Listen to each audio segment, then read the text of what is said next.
here, and welcome to another. Now, today's video, we're not going to focus on anything from the Chaos universe. This is going to be a regular episode, but being that it is still how the video is whether or not it's involving Chaos or not. And today's figure we're going to focus on is from the original Thundercats television series.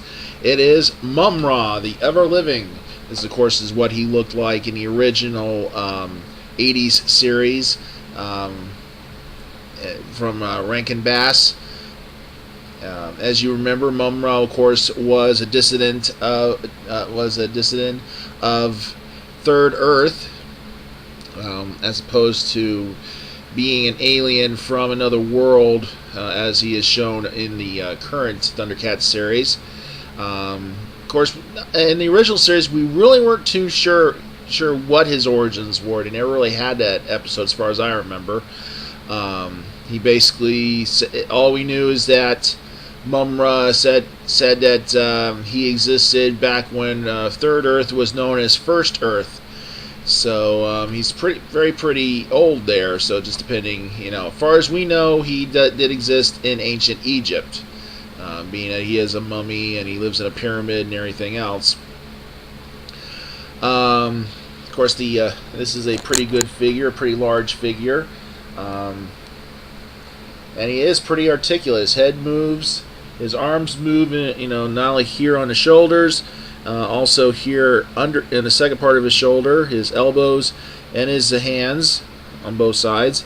And then he is movable here on his waist and hips.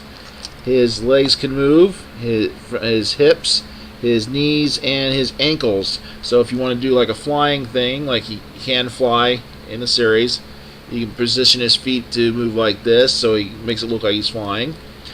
Also, speaking of his hands are removable. If you can see here, you can replace these reached hands with these there. Also, these bandages are removable. There is holes in the back where you can slip the pegs in and arrange his bandages wherever you feel like it. I kind of had it posed like he's just finished transforming from his mummy form, so kind of intimidating form of that.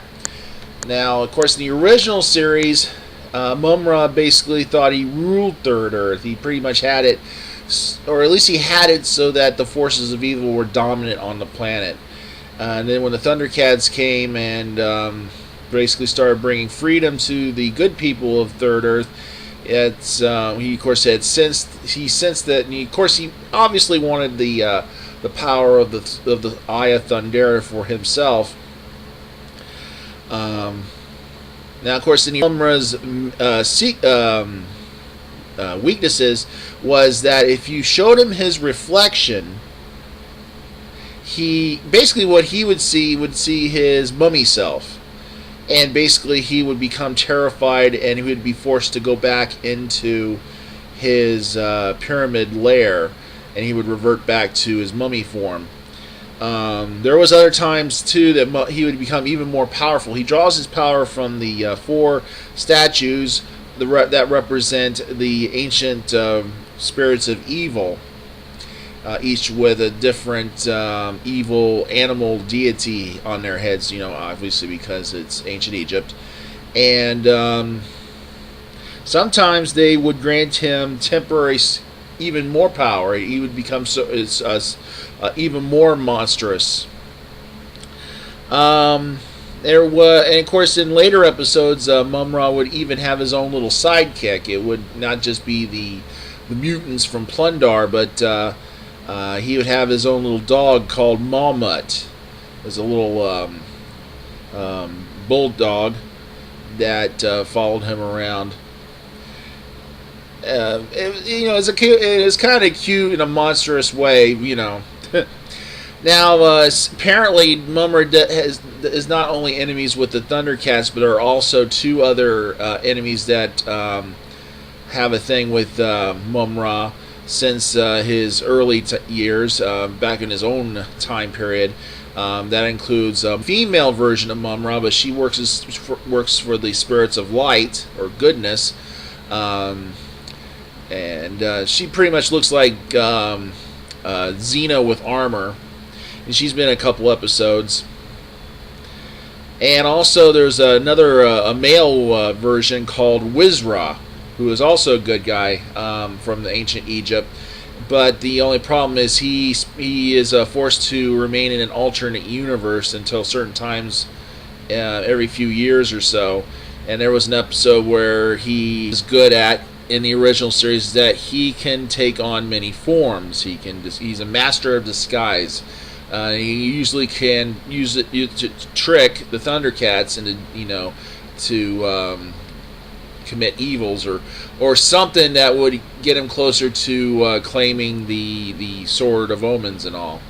Like, there was an episode where he disguised himself as a fairy and led Tigra into this orchard or something that had all these hallucinogenic fruits, and he hypnotized them, and he became addicted to these fruits, and he got him to steal the sword.